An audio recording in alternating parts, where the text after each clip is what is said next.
파리올림픽의 열기가 매우 뜨거운 가운데 어제부터 여자 다이빙 경기가 열리고 있습니다.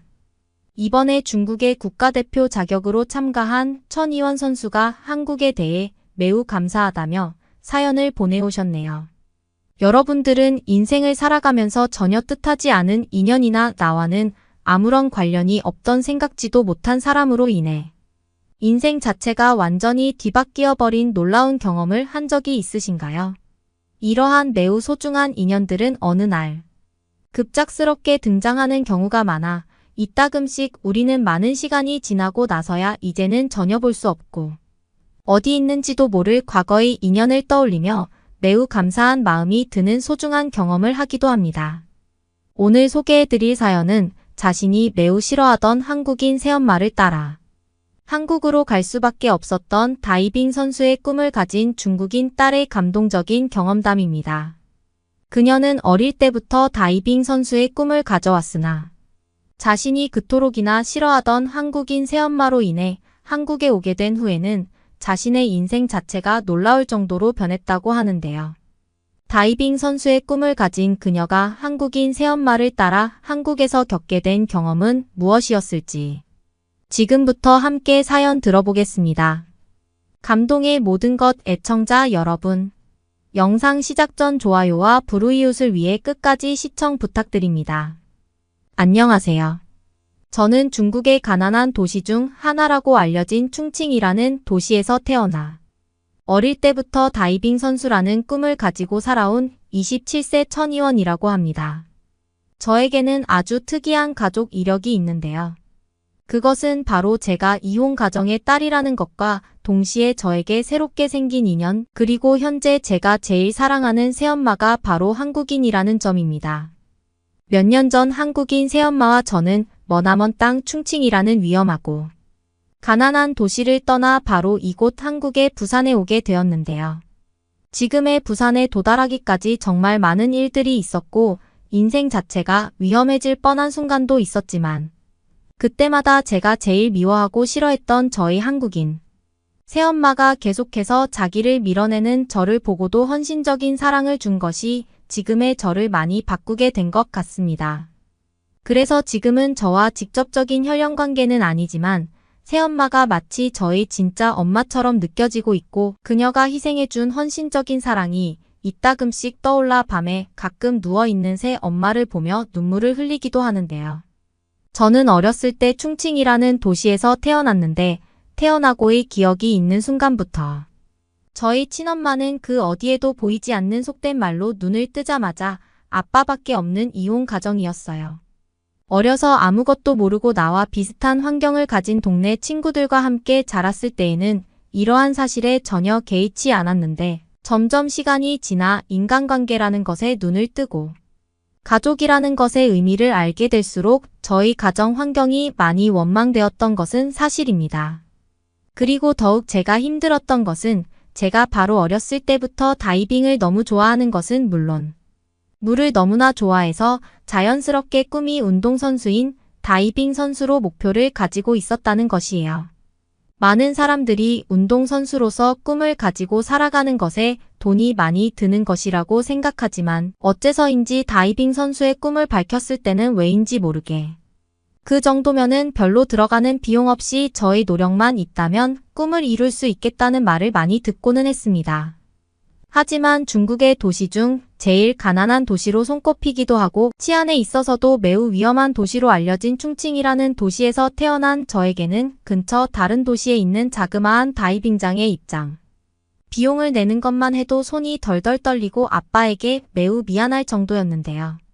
솔직히 말하자면 제가 다이빙 선수라는 꿈을 가지게 된 것 자체가 하나밖에 없는 저희 아빠에게 자칫 잘못하면 큰 짐을 짊어지게 하는 것은 아닌가. 내가 다른 평범한 꿈을 가진 채 노력해 볼 수도 있지 않은가 하는 매우 슬픈 생각도 해본 것이 사실이에요. 하지만 사람이 어떻게 자신의 꿈을 그렇게 쉽게 포기할 수 있겠어요. 특히나 제가 가난한 도시에서 태어난 사람이라는 것을 인지한 뒤에는 알 수 없는 열등감마저 생겨서 저는 점점 커갈수록 저의 인생을 원망하기도 하고 바뀌지 않는 현실에 저희 아빠에게 해서는 안 될 모진 말도 많이 한 기억이 있어 지금도 아빠에게는 말로 표현이 안 될 정도로 너무나 미안해요. 매일매일 저와 똑같은 다이빙장에서 다이빙 선수라는 목표나 취미를 가진 채 다이빙 연습을 하던 친구들은 제가 전혀 살 수 없었던 다이빙 용품부터 해서 그곳에 입장하는 비용이 그들에게는 너무나 가벼운 돈이었는지 저는 일주일에 한 번만 가게 돼도 너무나 기뻐서 눈물이 날 정도였는데 그 친구들은 그 다이빙장에 매일 연습을 하러 오면서도 그것이 자신들의 삶에 있어서 너무나 당연한 듯한 행복해하는 모습을 많이 보았던 기억이 있습니다. 지금 기억을 떠올려 보아도 저는 다이빙 연습을 하기 위해 근처 도시에 있는 다이빙장에 가기 위해서는 아빠에게 돈을 달라는 말을 할 수밖에 없었고 그때마다 아빠는 다소 난감한 표정을 지으셨지만 이내 자신의 바지 주머니나 오래된 코트의 주머니를 뒤적거리면서까지 다이빙장 입장료를 주셨던 기억이 떠오르네요. 하지만 제가 아르바이트를 하게 될 수 있는 순간부터는 더 이상 아빠한테 다이빙장에 가기 위한 용돈을 주실 수 있는지 물어보지 않아도 되어서 정말 너무나 기뻤습니다. 그렇게 제가 어느 정도의 아르바이트를 하며 작은 경제활동이라도 할 수 있게 된 순간부터는 조그마한 카센터에서 직원으로 일하시는 아빠와 함께 매일매일 큰 돈은 아니지만 이따금씩 맛있는 것도 사 먹으며 행복한 감정을 느껴보기도 하고 아빠와 집에서 커피를 마시며 다소 게으른 듯한 여유감마저 느끼며 그렇게 저와 아빠의 삶은 점점 안정되어 갔는데요. 그런데 이러한 안정된 저의 인생은 바로 어느 날 아무런 예고도 없이 매우 혼란스러운 상황에 빠지게 되었고 그것이 아빠로 인해 발생된 일이라 저는 더욱 난감한 상황에 처하고 말았습니다. 그날은 여느 때와 다름없는 너무나 평범한 나날 중 하루였고 저는 딱히 별다른 다이빙 일정과 학교 수업, 심지어는 아르바이트도 있지 않아서 집에서 캐캐 묵은 먼지들을 조금씩 청소하며 저녁에 들어올 아빠를 위해 무슨 요리를 만들면 좋을지 여유로운 시간을 보내며 늦은 주말을 보내고 있었습니다. 그런데 갑자기 저희 핸드폰에 아빠의 전화가 오게 되었고 저는 아빠가 빨리 오시려고 전화를 걸으셨나 보다 하면서 전화를 받았는데 아빠는 매우 충격적인 말을 했어요. 자기가 일하고 있는 카센터에 꼭 소개해주고 싶은 사람이 있다면서 저보고 천천히 준비를 마치고 언제쯤 나올 수 있는지 물어보더라고요. 하지만 저는 그때까지만 해도 그때 소개해주고 싶은 사람이 저희 새엄마인 줄은 상상도 못하면서 그저 단순한 아빠의 동네 친구거나 나도 모르던 친척 중 한 사람일까 하는 들뜬 마음을 가지고 아빠가 일하고 있는 카센터에 두근거리는 심정으로 달려가기 시작했습니다. 그런데 카센터에 도착한 순간 저는 아빠와 함께 서 있는 한국인 여자의 모습을 보게 되었고 심지어 아빠와 그 여자가 손을 잡고 있는 것을 보고 저도 모르게 순간적으로 이 사람이 나의 새엄마구나 하는 본능적인 생각이 번뜩 스쳐 지나가더라고요. 그리고 아니나 다를까 아빠는 저희 두 손을 꼭 잡으시고는 자신의 옆에 있는 사람이 유나 씨라는 이름을 가진 한국인 국적의 사람이라고 소개해 주셨고 이제부터 저희 새엄마가 될 사람이라는 말과 함께 저에게 아무런 예고도 없이 너무나 급작스럽게 말해서 미안하다며 흐느끼기 시작했습니다. 저는 이제서야 아빠와 평범하게 살 수 있다는 것에 너무나 감사한 나날을 보내고 있었는데 뜻하지 않게 그리고 매우 급작스럽게 다가온 한국인 새엄마에게 거부감이 생길 수밖에 없었고 그때부터 저는 새엄마를 계속해서 밀어내고 미워했어요.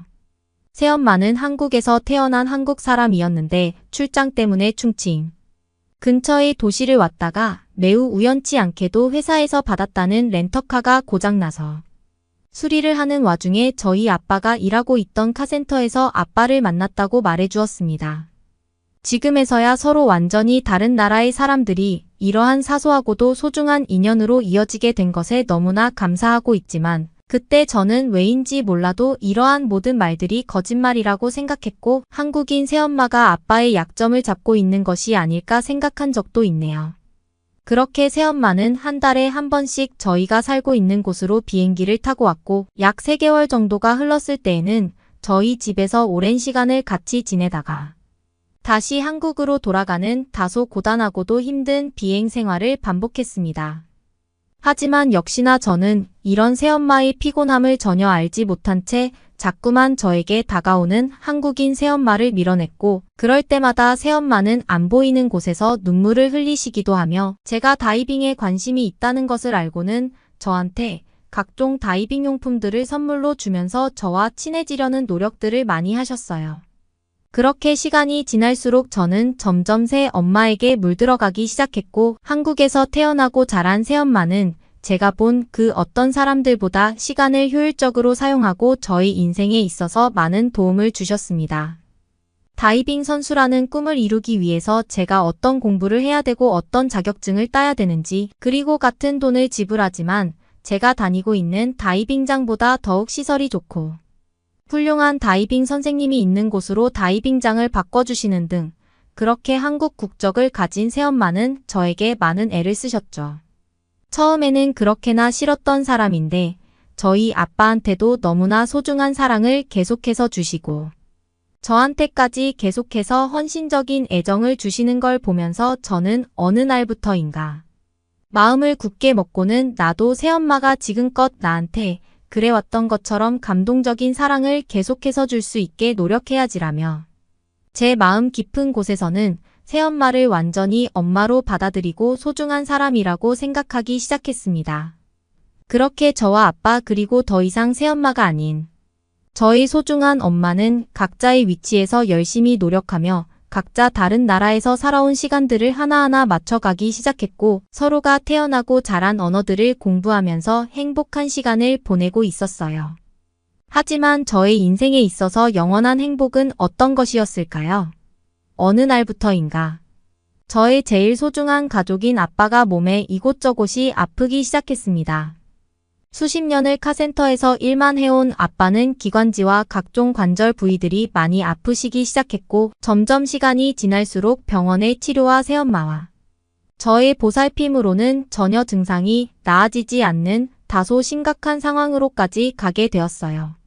정확한 병명이 무엇이었는지는 기억이 나지 않지만 아빠가 가지고 있는 기관지 쪽의 문제 때문에 담당 병원인은 마음의 준비를 하라는 청천벽력과도 같은 말씀을 해주셨고 이에 더해 중국에서의 너무나 비싼 병원 비용은 저와 새엄마의 의지를 계속해서 무너지게 만들었습니다. 제가 더욱 슬펐던 것은 이제 아빠마저 나의 눈앞에서 사라지게 되면 저한테 진짜 가족이라고 생각할 수 있는 사람은 단 한 명도 없다는 사실과 물론 진짜 저희 엄마처럼 생각하는 새엄마가 있지만 저의 친부모님들이 둘 다 없다는 사실은 그때의 저에게는 정말 세상이 무너지는 듯한 시련이었죠. 그렇게 저희 아빠는 어느샌가 저와 새엄마의 곁을 훌쩍 떠나버리게 되었고 얼마 지나지 않아 새엄마는 저에게 자기와 함께 한국으로 가서 살자며 그곳에는 우리를 도와줄 수 있는 많은 사람들이 있기 때문에 용기를 내보자고 말했습니다. 그때 저는 정말 아무런 생각 자체도 할 수 없는 상황이었고 무엇인가에 끌리듯이 새엄마와 함께 한국의 부산이라는 도시에 도착하게 되었어요.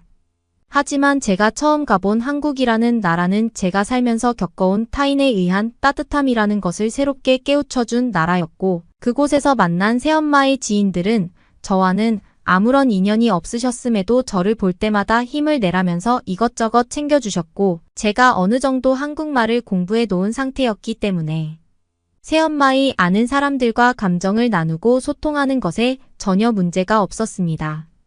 이따금씩 제가 혼자 집에 있는 날이거나 저희 새엄마가 일이 바빠서 늦게 들어오시는 날은 근처의 엄마, 친구분들이 항상 찾아오셔서 저에게 맛있는 밥을 차려주셨고 제가 커피를 좋아한다는 사실을 아시고는 커피를 내려 먹을 수 있는 각종 도구들을 가져오셔서 저에게 밥과 과일 그리고 커피까지 전부 다 손수 차려주시는 도움을 매일 주셨어요.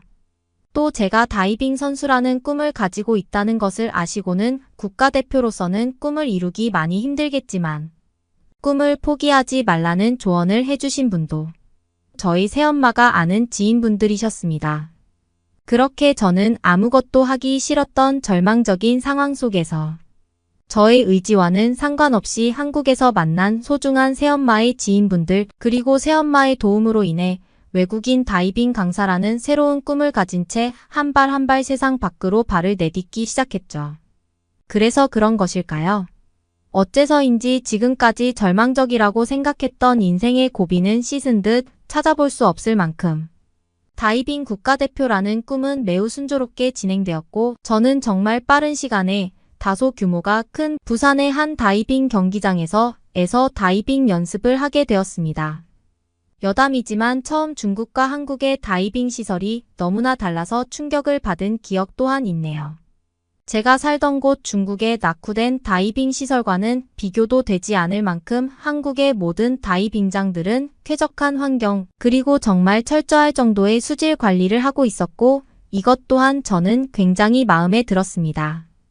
다이빙 선수로 연습하는 것에 있어서 언어의 문제도 너무나 큰 고비였는데 다행스럽게도 새엄마의 친구분들이 항상 저에게 찾아오셔서 큼지막한 한글 단어들이 적힌 책을 펴주시고는 하나하나 세심하게 가르쳐 주셔서 저는 한국어를 정말 기초부터 다시금 다질 수 있는 기회가 되었고 지금은 한국의 TV 프로그램에 나오는 외국인 연예인들처럼 능수능란한 한국어를 구사해 강습에는 전혀 문제가 없는 상태가 되었네요. 그리고 어느 날은 제가 다이빙 연습에 너무나 피곤해 지친 나머지 소파에서 잠깐 졸았다가 눈을 떴는데 새엄마가 제가 잠든 사이에 저희 선수용 다이빙복들을 손수 세탁해서 건조대에 걸어놓았던 것을 보고 갑자기 눈물이 흘러버린 기억도 있을 정도로 이제는 저희 소중한 엄마가 되어버린 그때의 새엄마는 저 때문에 참 많이도 고생을 하셨습니다. 이제부터라도 새엄마한테 아낌없는 사랑과 어렸을 때 저에게 해주셨던 헌신만큼 저도 엄마에게 모든 것을 행복하게 돌려주기 위해 하루하루 열심히 엄마에게 사랑을 드리고 있습니다.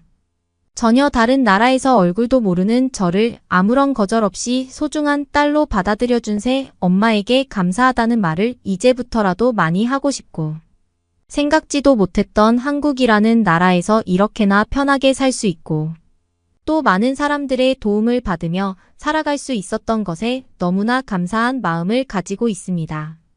또 외국인이라는 편견 없이 저를 편하게 대해주셨던 새 엄마의 친구분들에게도 이 자리를 빌려 감사하다는 말씀을 드리고 싶네요. 새 엄마를 따라 한국에 오게 된 것은 제 인생에 있어서 크나큰 행운이었던 것 같습니다. 어떻게 들으셨나요?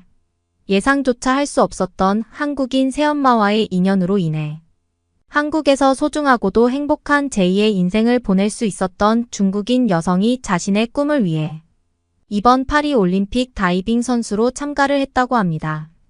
한국 다이빙 선수 응원과 더불어 중국인 천이원 선수의 활약도 기대가 되네요. 그러면 다음 사연으로 넘어가겠습니다. 서울에 있는 한 기차역 스포츠 가방을 메고 있는 중년의 외국인 여성들이 바닥에 주저앉아 허망한 표정을 짓고 있습니다. 심지어 한 외국인 여성은 자기 아들에게 영상통화를 걸어 화면을 보여주고는 화를 내기 시작하는데요. 그런데 바로 그때 한국인 기관사가 다가오더니 여성들에게 현금을 건네주며 한마디를 건넵니다. 한국인 기관사의 말이 끝나기 무섭게 주저앉아 있던 외국인 여성들은 갑자기 눈이 휘둥그레지며 어쩔 줄 모르는데요. 과연 중년의 외국인 여성들은 한국에서 무슨 일을 겪은 것일까요? 안녕하세요. 저는 독일에서 치어리딩 팀의 주장으로 활동하고 있는 셸리라고 합니다. 전문 치어리딩 프로팀이 없는 독일에서는 제가 소속되어 있는 주부팀이나 직장인 팀처럼 경력이 많은 일반인 취미팀 위주로 구성되는데요.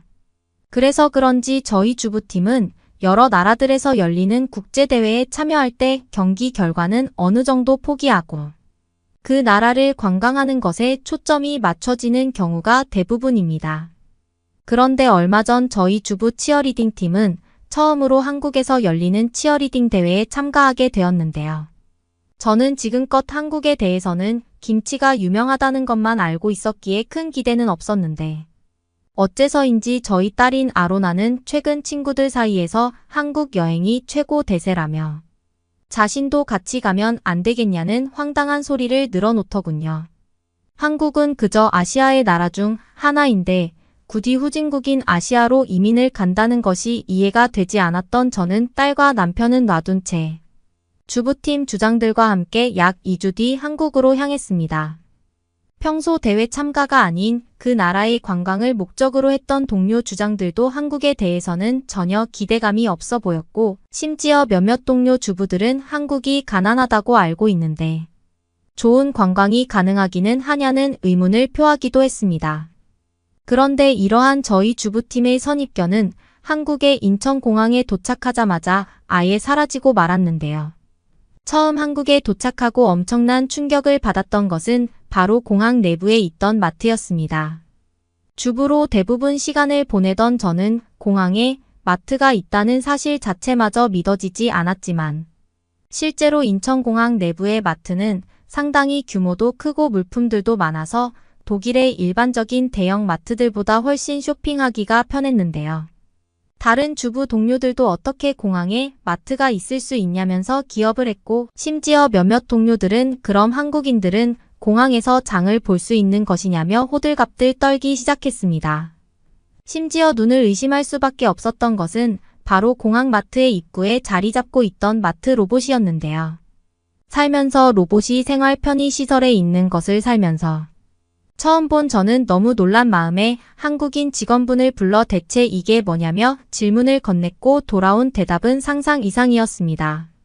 공항 마트를 관리하고 있던 직원분은 최근 새롭게 도입한 외국인 대상 쇼핑 지원 로봇이라면서 원하는 상품을 로봇에 입력하면 해당 물건들이 어디 있는지 구역이 적혀 있는 종이를 출력해준다며 믿을 수 없는 설명을 해주시더군요. 독일에서 장을 볼 때마다 항상 불편했던 것이 물품의 구역이 제대로 정해져 정리되어 있지 않은 것은 물론 그저 물품이 들어오는 대로 막무가내식으로 정리해버려 매번 마트를 방문할 때마다 물품의 자리가 바뀌는 것은 굉장한 스트레스였는데, 한국에서는 이런 일이 발생할 이유가 없었습니다. 또한 더욱 놀라웠던 것은 공항이라는 특수성 때문인지 저와 같은 외국인들이 편리하게 사용할 수 있게 마트 지원 로봇의 화면에는 다양한 언어들로 즉각적인 입력과 번역이 가능했고, 저는 한국이 이렇게 발전한 나라였나라는 생각에 한국 여행을 추천했던 딸 아로나가 떠오르더군요. 저뿐만 아니라 다른 동료들도 평소 독일에서의 장보기에 스트레스를 받아왔던 것인지 한국의 마트 로봇을 보고는 이게 진짜 가능한 기술이었냐며 충격을 받은 반응을 보였고, 저와 동료들의 모습에 마트 직원분은 공항에 로봇 기술을 도입한 것은 이번이 처음이라 아직은 개발 단계라는 더더욱 믿을 수 없는 말을 하셨습니다.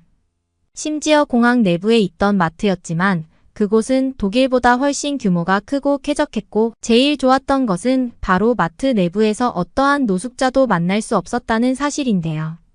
일반적으로 독일에 있는 대부분의 마트들에서는 마트의 구석 자리에 항상 노숙자들이 자리를 잡고 앉아 카트에 물품을 훔쳐가거나 물건을 고르는 사이 가방을 훔쳐가는 일이 상당히 빈번한데, 한국의 마트에서는 이러한 위험한 노숙자를 전혀 볼 수가 없었습니다. 심지어 마트 내부에는 혹시 모를 비상 상황을 대비하는 긴급 버튼마저 구석구석 설치되어 있었고, 공항 내부에 있던 마트였기는 하지만 아예 기저귀까지 갈 수 있는 편의시설까지 있어서 아이들과 함께 한국을 방문한 여행객들도 굉장히 쓰기 편해 보였는데요. 한국이 아시아의 나라여서 후진국이 아닐까 생각했던 동료들도 이때부터 갑자기 눈이 반짝이기 시작했고, 자신들이 오해를 했던 것 같다며 마트에서마저 이렇게 쾌적하게 장을 볼 수 있는 한국이 너무 부럽다는 찬사를 쏟아냈습니다. 또한 공항에 있던 마트였지만 계산마저 자동으로 할 수 있던 셀프 계산대는 독일에서도 아직 상용화되어 있지 않은 오류가 많은 시스템인데, 한국에서는 아무런 지연과 오류 없이 곧바로 편하게 계산할 수 있더군요. 심지어 저희를 지켜보던 마트 직원분은 미리 예약해놓은 숙소가 있다면 장을 본 물품들을 전부 그곳으로 보내주겠다고 했고, 저는 그 순간 너무 당황스러워서 입이 다물어지지 않았습니다. 실제로 저와 동료들은 한국의 공항 마트가 너무 신기해서 꽤나 많은 물품을 구매하고 말았고, 어떻게 들고 가야 될지가 고민이 되었는데, 한국은 이미 이러한 마트 배달 시스템마저도 공항에서 편리하게 운영되고 있었죠. 직원분이 건네준 휴대폰 화면에 저희가 미리 예약했었던 서울의 호텔 주소를 입력한 저는 휴대폰 번호로 배송 과정까지 상세하게 알려준다는 직원분의 설명에 한국인들의 평범한 삶이 너무나 부럽게 느껴지기 시작했습니다. 공항 마트에서 엄청난 양의 물품을 결제한 뒤 한국이 다른 나라들과는 차원이 다르다는 것을 느낀 저희. 주부팀은 치어리딩 연습은 뒤로 미뤄두고 일단은 서울 도심을 여행해 보기로 했는데요. 급한 마음에 곧바로 택시를 불러 서울의 도심으로 향한 저희 주부팀은 택시를 타고 가면서 보이는 한국의 빌딩들과 도시 모습에 왜 많은 젊은이들이 최근 한국으로 이민을 떠나는지 이해가 되기도 했습니다. 그렇게 한국의 도시 모습 매력에 빠져 있을 때 갑자기 한 동료는 한국에 도착하면 첫 번째로 무조건 한식을 먹으라는 아들의 전화가 왔다면서 아들이 보내준 지도의 한 식당 바로 앞에서 내리자는 의견을 내더군요. 다행스럽게도 친구의 아들이 보내준 한식당은 그렇게 멀지 않은 위치였고 약 10분 뒤 저는 동료들과 함께 한식당 입구 바로 앞에 도착하게 되었습니다. 그런데 굉장한 맛집이라고 알려준 것과는 달리 식당 앞은 입장을 위해 줄을 서고 있는 한국인들이 단 한 명도 없었고 오히려 스산한 기분마저 느껴졌는데요. 진짜 맛집이라면 지금처럼 점심시간 같은 경우에 분명히 웨이팅 줄이 엄청나게 길게 있어야 정상인데 황당스럽게도 한국은 식당 내부에만 사람이 있을 뿐 밖으로는 대기를 하는 사람들이 한 명도 보이지 않았습니다. 주위를 둘러보니 저희와 똑같은 외국인들만 어리둥절하며 식당 입구를 쳐다보고 있었고 저는 동료에게 진짜 여기가 한식 맛집이 맞냐면서 괜스레 한국에 속았다는 감정마저 생기더군요. 그런데 바로 그 순간 식당 내부에서 한국인 직원분이 나오시더니 혹시 식사를 하러 온 것이냐며 황당한 질문을 건넸습니다. 저는 당황한 마음에 밥을 먹으러 왔는데 지금 바로 들어가면 되냐며 살짝 짜증을 냈고 대기가 없다는 것에 큰 실망을 하고 있던 상태였는데요. 그런데 갑자기 직원분께서는 전자패드를 하나 건네주시더니 이것으로 줄서기 예약을 하고 순서가 되어 휴대폰으로 알림이 오면 그때 식당으로 오면 된다는 충격적인 설명을 하기 시작했습니다. 상식적으로 생각해봐도 줄을 전자패드로 서라니 저는 도무지 한국인 직원의 말이 이해가 되지 않았고 다시 화를 내려던 그 순간 전자패드의 화면을 보고는 경악을 금치 못했는데요. 그곳에는 영어 설명으로 저희의 휴대폰 번호를 입력할 수 있는 공간과 앞에 대기팀이 얼마나 있는지 상세한 숫자들이 적혀 있었고 저는 그것이 원격으로 줄을 서는 무인 시스템이라는 것을 이해하고 말았습니다. 독일에서는 단 한 번도 보지 못한 출석이 시스템에 처음에는 당황했지만 말 그대로 한국은 전자패드에 대기를 걸어놓고 편하게 시간을 보내다. 알림이 오면 다시 식당으로 오면 되는 시간의 비효율이 전혀 없는 굉장히 획기적인 시스템이었는데요. 또한 더욱 놀라웠던 것은 예상 대기 시간까지 적혀 있었다는 사실과 혹시 모를 오랜 시간의 대기를 위해 근처에서 대기를 할 수 있는 간단한 카페는 어디에 있는지까지 입력을 했던 저희. 휴대폰 번호로 카페 리스트와 지도가 전송되었다는 사실입니다. 실제로 독일에서는 맛집 식당을 한번 가려면 추운 겨울이라도 추위에 덜덜 떨며 밖에서 줄을 서야 하는 불편한 문제는 물론 화장실이 너무 급해도 새치기를 당할까봐 식당 입장 직전까지 참아야 하는 불편함이 있었는데 한국은 무인 줄서기 시스템으로 이러한 문제를 모두 개선했던 것인데요. 심지어 독일에서는 대부분은 잠시 한눈을 팔면 조금이라도 식당에 빨리 들어가기 위해 새치기를 하는 불편한 사람들도 있어서 언성이 높아질 때도 많은데 놀랍게도 한국은 각자가 편한 공간에서 대기를 하다가 알람이 오면 식당으로 바로 출입을 하면 돼서 사람과 싸울 일이 전혀 없었습니다. 상상하지도 못한 원격 줄서기 시스템에 저는 어떻게 이런 편리한 나라가 실제하고 있었냐며 동료들과 함께 충격을 받은 대화를 나눴고 저뿐만 아니라 다른 동료들도 이런 아이디어는 생각도 못했다며 놀라는 반응을 보였죠. 심지어 아들에게 식당을 추천받았다던 동료는 곧바로 영상통화를 걸어 한국의 식당들은 편하게 줄을 설 수 있는 무인 원격 시스템이 있다면서 맛집을 추천해준 아들에게 직접 현장을 보여주었고 아들마저도 그런 건 처음 본다면서 눈이 휘둥그레지더군요. 저희 앞에는 약 20팀 정도의 대기가 있었고 저는 곧바로 휴대폰 메시지로 받은 근처 카페 리스트에서 제일 가까운 곳을 선택해 동료들과 함께 커피를 마시며 편하게 대기 시간을 보낼 수 있었습니다. 실제로 약 30분 정도 기다리니 핸드폰으로 이제 입장을 하라는 알림 메시지가 왔고 너무나 편하게 앉아서 커피를 마시다가 식당에 입장하니 번거롭게 야외에서 줄을 서는 독일인들이 한심스럽게 느껴질 정도였어요. 제가 만약 주부가 아닌 사업가였다면 곧바로 독일에 도입하고 싶을 시스템이었을 정도로 한국에서 겪는 모든 것은 작은 아이디어로 선진국 디지털 시스템을 만들어낸 생활 편의 시설이 너무나 놀라울 정도였습니다. 한 식당에서 처음 먹어본 갈비찜도 상당히 입에 잘 맞아서 아주 맛있었고 독일에서처럼 퍽퍽한 밀가루가 거의 없어서 먹기가 더욱 편했는데요. 갈비찜뿐만 아니라 무료로 제공되었던 잡채와 순두부까지. 다른 동료들도 이렇게 맛있는 음식은 처음 먹는다면서 독일에서의 음식들은 생각도 나지 않는다며 밥을 2공기나 먹었습니다. 그런데 한국에서의 진짜 놀라움은 바로 식당을 나와 거리를 걸을 때였는데요. 소화도 시킬 겸 호텔 근처 경기장에서의 연습을 하기 직전까지 서울을 구경하며 산책을 하기로 했던 저와 동료들은 서울의 도심을 걷던 도중 굉장히 이상한 광경을 마주할 수 있었습니다.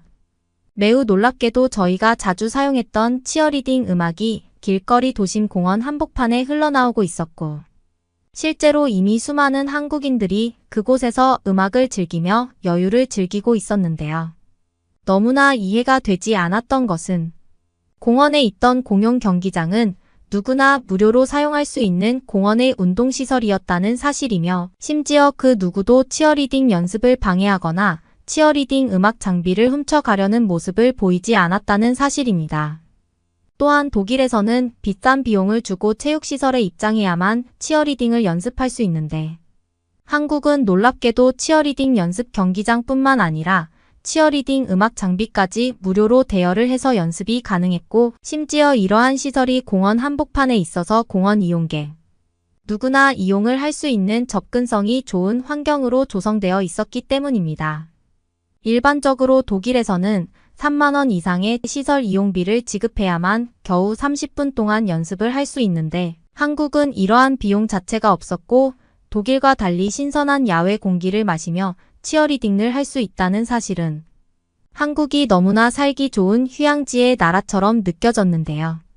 심지어 치어리딩 장비들은 어느 정도 비싼 가격을 유지하고 있어서 독일 체육시설에서는 건물 안에 있어도 이러한 치어리딩 장비를 훔쳐가는 경우가 많은데 놀랍게도 공원에 있던 한국인들은 조용히 치어리딩을 구경하기만 할 뿐 그 누구도 훔쳐가려는 모습이 전혀 없었습니다. 치안이 좋지 않던 독일에서는 항상 모든 위험에 대비하고 야외 훈련을 해야만 했는데 한국에서는 이러한 불필요한 에너지를 쓸 필요가 없었고 공원을 걷고 편리하게 운동기구를 사용하는 것이 너무나 자연스러운 평범한 일상처럼 보였죠. 한국인들에게는 평범한 일상이 20년 이상을 독일에서 살아온 저와 동료들에게는 믿을 수 없는 천국의 나라처럼 느껴지기 시작했습니다. 이제는 치어리딩 대회가 문제가 아닌 정말로 선진국으로 느껴지는 한국으로 이민을 오고 싶다는 욕구마저 생겼습니다. 주위를 둘러보니 한국의 공원에는 치어리딩 시설뿐만 아니라 다양한 운동기구들을 무료로 사용할 수 있게 체육공원 시설이 만들어져 있었고 저와 동료들은 이게 전부 무료라는 사실에 한국이 이렇게 부자였나라는 생각이 들 정도였죠. 한국에 오기 전에는 그저 평범한 나라라고 생각했는데 한국은 이미 독일은 넘볼 수도 없는 생활 인프라 시설을 정착시킨 것 같았고 이러한 시설과 안전한 치안 덕분인지 한국에서의 삶은 쾌적함과 편리함 그 자체였습니다. 그런데 짧은 공원에서의 치어리딩 연습을 마치고 뿌듯한 마음으로 미리 예약해 놓았던 호텔로 돌아온 저는 눈앞의 상황을 믿을 수가 없었는데요. 호텔 프론트에 있던 직원분은 제가 체크인을 하자마자 배달이 왔었던 마트의 물품을 호텔 냉장고에서 보관하고 있었다며 너무나 신선한 상태로 저에게 마트에서 장을 본 물품들을 건네주었고 저는 말도 안 되는 한국인들의 배려에 큰 충격을 받았습니다. 직원분은 너무나 당연한 배려인 듯 오히려 저에게 요리를 할 수 있는 장소는 어디에 있는지 친절한 설명을 더해주셨고, 심지어 요리에 도움이 필요한 경우 전문 요리사가 도움을 주는 서비스도 있다는 믿을 수 없는 말을 하시더군요. 한국이 그저 인프라가 잘 조성되어 있다고만 생각했는데, 한국인들마저도 이러한 높은 시민의식과 배려 정신을 갖추고 있는 모습에 저는 한국이 진짜 살기 좋은 이유가 이러한 한국인들이 있기에 가능했다는 것을 깨달을 수 있었습니다. 이와 반대로 독일에서는 경찰의 도움이라도 한번 받으려고 하면 뒷돈을 달라는 경찰들이 매우 많아서 불편할 때가 한두 번이 아닌데, 이와 반대되는 한국인들의 말도 안 되는 선진 시민의식은 저에게 큰 충격이었죠. 또한 원래 독일의 호텔에서는 저녁 8시가 넘으면 체크인 시스템이 종료되어서 무려 2시간 이상의 시간이 걸려 수기로 체크인 항목을 작성하고 절차 단계를 밟아야만 해서 굉장히 필요했는데, 한국은 그저 무인 키오스크 하나로 모든 체크인 과정의 진행이 가능했고, 저와 동료들은 호텔마저 무인으로 운영되고 있는 한국의 기술력에 혀를 내두를 정도였습니다. 한국인들은 작은 불편함이라도 그것을 개선하기 위해 엄청난 노력을 한 것 같았고, 이러한 시스템들이 모이다 보니 다른 나라들과는 차원이 다른 편리한 인프라 시스템을 구축하게 된 것 같았죠. 그 후 한국에서 약 2주간의 대회 참여와 관광을 즐긴 저희 독일 주부팀은 대회 결과는 비록 3위에 그쳤지만 그보다 소중한 한국이라는 나라를 알게 되었다는 경험을 얻게 되었습니다. 지금은 다시 독일으로 돌아와 딸 아이의 엄마로서 온 힘을 다하는 주부의 삶을 살고 있지만, 저는 약 1개월 뒤 딸과 함께 한국으로 여행을 떠나는 가족 여행을 준비하며 오늘도 한국에서의 추억을 떠올리고는 하네요. 그러면 다음 사연으로 넘어가겠습니다. 한국어로 영어를 가르치러 온 미국인 선생님이 있습니다. 그리고 이 여성은 공항버스에서 황당한 장면을 목격하고 당황해서 한국 사람은 거짓말을 한다고 화를 내는데요. 하지만 한국 사람이 가리킨 곳을 보는 순간 믿지 못할 경험을 하게 됩니다. 과연 이 여성에게는 어떤 일이 있었던 걸까요? 이 내용은 미국인 여성의 사연을 재구성한 것입니다. 안녕하세요. 저는 미국 실리콘밸리에 사는 테이트라고 합니다. 저는 어학원에서 영어를 가르치는 일을 하고 있어요. 해외에서 미국으로 어학 연수를 오는 사람들의 수업을 맡고 있어요. 저는 어려서부터 누군가를 가르치는 일을 좋아해서 어학원에서 많은 학생들과 함께하는 것이 즐거웠어요. 그런데 전 세계적인 코로나 감염증 이후로 안타깝게도 미국으로 오는 학생 수가 급격히 줄어들었어요. 안 그래도 실리콘밸리는 늘어난 중독자와 그것조차 자유라며 막지 않는 미국의 분위기 때문에 도시는 급격히 엉망이 되어가고 있었어요. 거기에 더해 그 이후로 범죄까지 늘어나서 엄청 유명한 기업의 오너마저 집에서 한낮에 범죄로 죽게 되는 사건이 벌어졌어요. 그 후로 실리콘밸리는 많은 기업들이 손해를 감수하고 탈출하는 사태가 일어나는 중입니다. 미국의 대표적인 IT 기업이 많은 실리콘밸리가 어쩌다가 이렇게까지 되었는지 정말 모르겠습니다. 이렇게 되니 결국 제가 다니던 어학원은 실리콘밸리 지점을 폐업하게 됩니다. 다행이라면 제가 근무하는 어학원은 미국의 여러 도시뿐 아니라 유럽에도 지점을 가진 큰 학원이었습니다. 저는 다른 도시로 가게 되겠구나 하고 생각하며 이사 준비를 하고 있었어요. 그런데 제 예상과는 다르게 청천벽력 같은 이야기를 듣게 됩니다. 제게 새롭게 한국 지점 어학원을 설립하게 되었는데 그곳에 선생님이 부족하니 가라는 것입니다. 미국에 사는 제가 아시아의 작은 나라 한국으로 가다니요. 솔직히 어학원에서 강의를 할 때 정말 많은 수의 중국 학생들이 제 수업을 들었어요. 그런데 그들은 비싼 돈을 내고 미국까지 와서 영어를 배우면서도 수업 태도가 너무 불량했어요. 수업 시간에 지각을 하는 것은 기본이고 영어를 써야 하는 수업인데도 당당하게 중국어로 말을 하기 일쑤였어요. 게다가 수업 일수를 채우지 못하면 학생 비자가 유지 안 되는데도 불구하고 수업 일수를 못 채워서 비자가 취소되자 학원에 와서 큰 소리로 난리를 치기까지 했어요. 본인이 성실하지 못해서 비자가 취소된 것인데 그런 모습을 볼 때마다 아시아인에 대한 실망감이 심했어요. 그리고 근처에 차이나타운이 있었는데 미국인데도 불구하고 영어를 사용하지 못하는 중국인들이 많아서 말도 안 통했어요. 식당에서조차 중국어 메뉴판밖에 없어서 중국어를 모르는 사람은 가지도 못했어요. 그런 제게 갑자기 한국을 가라니 저는 정신을 차릴 수가 없었어요. 마치 유배를 가는 기분이 들어서 저는 꼭 그래야 하냐고 제 상사에게 항의를 했어요. 하지만 돌아온 답변은 지금은 어학원이 전체적으로 상황이 어려워서 다른 도시에서도 직원들을 줄이고 있다고 했어요. 그래도 제가 수업을 잘하기 때문에 당분간 상황이 좋아질 때까지 한국 지점에 가서 수업을 해야 한다고 하네요.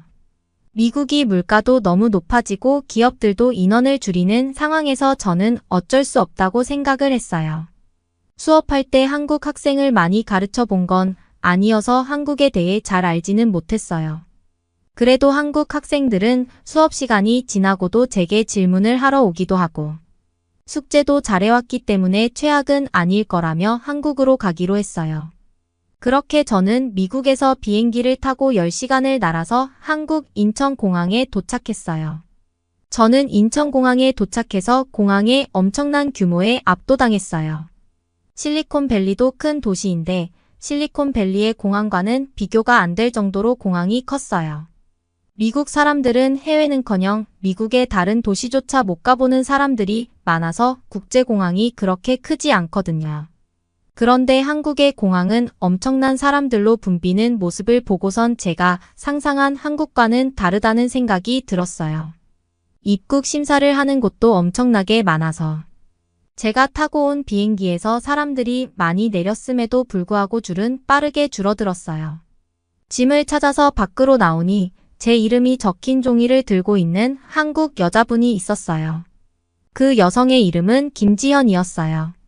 한국지사에서 일하는 직원인데 제가 집을 구할 동안 잠시 혼자 사는 지현 씨의 집에 머물게 되었어요. 지현 씨와 저는 함께 공항버스를 타러 갔는데 저는 다시 한번 깜짝 놀랐어요. 키오스크 같은 기계에서 우리가 가는 곳을 검색해서 선택하자 바로 몇 시에 버스를 탈 수 있는지 나왔고 그걸 선택하자 우리는 바로 표를 끊을 수 있었어요. 버스 대기실도 넓고 깨끗해서 쾌적하게 버스를 기다릴 수 있었고 전광판에 버스가 들어오는 것까지 모두 표시가 되어 있어서 너무 편리했어요. 버스가 오자 지현 씨는 운전기사분에게 제 짐을 맡기려고 하는 거예요. 저는 짐을 맡겼다가 훔쳐가면 어쩌냐고 깜짝 놀라서 짐을 들고 타면 안 되냐고 했더니 한국은 그런 거 걱정하지 말라고 했어요. 운전기사는 버스 아래에 짐을 넣는 칸에 제 짐을 넣었어요. 저는 조금 걱정이 되었지만 일단 버스를 탔어요. 공항버스는 일반 버스랑은 다르게 의자며 내부가 아주 고급스러웠어요. 저는 의자에 앉아서 핸드폰을 켰는데 충전이 안 돼서인지 핸드폰이 안 켜졌어요. 제가 당황하는 모습을 보더니 지현 씨는 의자 옆에 보면 충전할 수 있는 곳이 있다고 하는 거예요. 내 버스에서 핸드폰을 충전할 수 있다고요? 저는 말도 안 된다고 생각이 돼서 다시 물어봤어요. 그리고 진짜로 옆을 봤더니 정말 핸드폰 코드를 꽂을 수 있는 부분이 있어서 바로 핸드폰을 충전할 수 있었어요. 저는 버스를 타면서 핸드폰을 충전할 수 있다는 사실에 놀라며 충전을 하고선 핸드폰을 켰어요. 어차피 미국에서 가지고 온 핸드폰이라서 켜봐야 소용없겠지 했는데 폰 화면에 와이파이가 떠 있는 거예요. 저는 한 번 더 놀라서 지현 씨에게 버스에서 와이파이가 잡힌다고 했더니 한국에서는 공공장소나 대중교통에서 무료 와이파이를 쓸 수 있다고 하더라고요. 세상에나 미국에서는 스타벅스 같은 큰 카페가 아니면 무료 와이파이라는 게 없는데 한국에 도착하자마자 제가 너무 놀라운 경험만 하게 되네요. 버스를 타고 가는데 내리는 역이 여러 군데였는데 저는 내리는 사람이 내 짐을 가져가면 어떡하지 하면서 걱정을 했어요. 그런데 그 걱정이 참 부질없이 버스에서 내렸더니 제 짐은 잘 보관되어 있었어요. 한국 사람들이 서로의 정직을 믿다니 대단하다는 생각이 들었어요. 그렇게 지현 씨의 집에 도착했어요. 저는 지현 씨의 집에 도착하자마자 정말 놀랐어요. 일단 가장 놀란 건 밤인데도 집안이 너무 환했어요. 미국에서는 스탠드 램프를 사용하기 때문에 그렇게 밝지가 않거든요. 램프를 여러 개 켜야 조금 밝은 정도였는데 한국에서는 천장에 형광등이 있어서 전기를 켜자마자 방 안이 전부 환해지는 거예요. 미국에서 어두침침한 집에서 살다가 한국에 왔더니 밤에도 대낮같이 밝은 모습이 저는 너무 마음에 들었어요. 게다가 냉장고는 얼마나 큰지 문도 양쪽으로 열 수 있는 양문 냉장고의 옆에 또 냉장고가 있길래 뭐냐고 했더니 글쎄. 김치는 따로 보관해야 한다며 김치 냉장고라고 하네요. 집안에는 공기청정기까지 있어서 자동으로 공기 체크를 해서 작동을 하고 있었어요. 저는 너무 놀라서 실례를 무릅쓰고 지현 씨네 집은 가쁘냐고 질문을 했어요. 지현 씨는 웃으면서 한국은 보통 이 정도는 다 있다고 했어요. 그리고 저에게도 새로 원룸을 구하게 되면 보통 이 정도 시설은 구비되어 있다는 말까지 해줬어요. 미국 특히 실리콘밸리는 나무로 지어진 오래된 집들이 많아서 이렇게 첨단 과학이 느껴지는 한국의 아파트에 혀를 내둘렀어요. 그렇게 한국에서의 첫째 날을 집에서 편하게 보내고 다음 날이 되었어요. 제가 출근할 어학원은 한국의 강남에 있었어요. 지현 씨의 집에서 지하철을 타고 가면 되었는데 저는 미국의 지하철이 생각나서 조금 긴장을 했어요. 미국 지하철은 지저분하고 이상한 사람들도 많아서 무서웠거든요. 그런데 지하철을 타려고 지하로 내려갔는데 제가 생각했던 그런 모습이 아니라 개찰구부터 깔끔했어요. 지현 씨가 교통카드라는 걸 알려줘서 그걸 사서 충전을 하고 안으로 들어갔어요. 교통카드 하나면 모든 대중교통을 이용할 수 있고 지하철에서 버스로 환승을 하면 할인도 된다고 하니 정말 편리했어요. 지하철에는 스크린도어가 있어서 사람들이 혹시 모를 위험에 노출되는 것도 방지할 수 있어서 저는 미래의 최첨단 도시에 온 느낌이었어요. 우리는 강남역에 내려서 지상으로 올라왔는데 저는 또 한 번 놀랐어요. 실리콘밸리도 나름 도시라서 큰 건물도 있고 사람도 많이 살았는데 서울의 강남은 그야말로 거대한 대도시였어요. 나오자마자 엄청난 높이의 빌딩들이 가득하고 사람은 또 왜 이렇게 많은지 제가 너무 시골에서 온 느낌마저 들었어요. 한국 사람들은 체격도 좋고 키도 크고 잘생긴 사람도 많고 여자들도 너무 세련되고 예뻤어요. 한국 사람들은 제가 봐온 중국 사람들과는 너무 달랐어요. 지연 씨는 학원에 들어가기 전에 카페에 들려서 커피를 사가자고 했어요. 카페에 들어가자마자 사람들이 카운터가 아닌 키오스크에서 주문을 하고 있었어요. 미국도 키오스크가 점점 늘어나긴 하는 중이지만 그렇게까지 많이 사용하는 건 아니어서 저도 사용을 잘하지 못했거든요. 한국 사람들은 아무렇지 않게 키오스크에서 쓱쓱 하더니 주문을 하는 거 아니겠어요. 저는 뭘 어떻게 할지 몰라서 지현 씨가 주문하는 모습만 멍하니 보고 있었어요. 정말 혼자 왔으면 주문도 못할 뻔했다는 생각이 들었어요. 카페에서 커피를 기다리며 봤는데 노트북으로 공부를 하거나 일을 하는 사람들이 많이 있었어요. 그 사람들은 놀랍게도 노트북을 테이블 위에 놔두고 화장실을 가는 거 아니겠어요. 저는 놀라서 지현 씨에게 적어 놔두고 가도 되냐고 물어보니 한국 사람들은 다른 사람의 물건에 함부로 손을 대지 않으니 괜찮다고 했어요. 정말 주변에 누구도 그 노트북만 놓여있는 자리에 신경조차 쓰지 않는 것에 충격받았어요. 미국이었으면 누가 훔쳐갈까 봐 노트북을 들고 화장실을 다녀와야 하는데 한국 사람들은 너무 정직한 사람들이었어요. 며칠 동안 한국에서 생활하면서 한국에 와서 정말 좋은 점 중 하나라면 팁 문화가 없다는 점이었어요. 미국은 뭐만 하면 팁 10%에서 요즘은 20%까지 너무 높거든요. 서비스에 따라 줘야 하는 팁 서비스가 형편없는 직원에게까지 줘야 해서 외식하는 게 부담이 될 정도였어요. 하지만 팁 문화가 없이도 한국은 정말 미소를 잘 짓고 친절한 사람들이 많았어요. 무엇보다 한국에 와서 가장 좋았던 것은 제가 가르치는 한국 학생들이에요. 수업 시간에 마저 중국말을 쓰던 중국인들 때문에 걱정을 했던 게 바보 같을 만큼 한국 학생들은 열심히 수업을 했어요. 제가 내주는 숙제는 당연히 열심히 해오고 조금이라도 더 배우려고 노력하는 모습이 가르치는 입장에서는 너무 뿌듯했어요. 이렇게 부지런하고 열심히 사는 사람들이 한국 사람들입니다. 그리고 저한테 열심히 가르쳐줘서 고맙다고 수업 시간만 되면 커피를 사오는 제자들까지 있어서 저는 선생님을 존경해주는 한국 사람들이 너무 좋아졌어요. 왜 이렇게 멋진 나라의 멋진 한국 사람들을 만난 건 제게 너무 행운이네요. 여러분은 어떻게 보셨나요? 응원과 격려의 한마디씩을 댓글로 남겨주시기 바랍니다. 사연자분들께 전달해드리겠습니다. 실제 사연 제보를 받고 있습니다.